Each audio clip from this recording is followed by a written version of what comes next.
בפעם הראשונה שבאתי להללו, אני זוכרת את עצמי חוזרת הביתה באורות. מורות מקצועיות בטירוף, ואווירה כיפית. כאילו הרגשתי שאני מתקדמת משנה לשנה. זה היה לי חשוב. אין הרבה מקומות לנשים. כאילו פשוט נשים חרדיות שיכולות לרקוד. ברוב המקומות זה בנות, נערות. זה היה המקומות שמצאתי. והמגוון של שיעורים שיש פה. המגוון של מורות, מגוון של שיעורים. זה להתקדם ממלא כיוונים. זה מדהים. הייתי באה לכאן, ופשוט אומרת לעצמי, אוקיי, זה החיים שלי, אני פה, אני במקום הזה, בקירות האלה. זה נותן לי כאילו פשוט שלווה. זה היה כאילו להימלט מהכל ולהיות כאן. זה פשוט נתן לי כוח. עד היום אני לפעמים יכולה לבוא לכאן ופשוט כאילו להגיד, אוקיי, זה הבית שלי.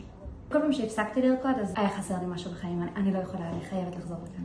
ילדתי לפני שנה, זה היה דווקא קשה, כאילו לחזור והגוף שלי משתנה והכל. הייתי בתקופה יחסית מורכבת בחיים שלי כשהתחלתי לרקוד בהללו, כי אני זוכרת שלא רציתי לחיות ואמרתי, אוקיי, אבל אני לא רוצה למות לפני שאני רוקדת. כאילו לפני שאני מגשימה את החלום שלי. אני חיה בשביל זה. אוקיי, זה עוזר לי לחיות. אני לא יכולה בלי זה. פשוט צוות מושלם וחיה מהממת. היא כזאת נשמה ותמיד מתעניינת ותמיד פה. והן תמיד מקשיבות. המקום הזה מדהים.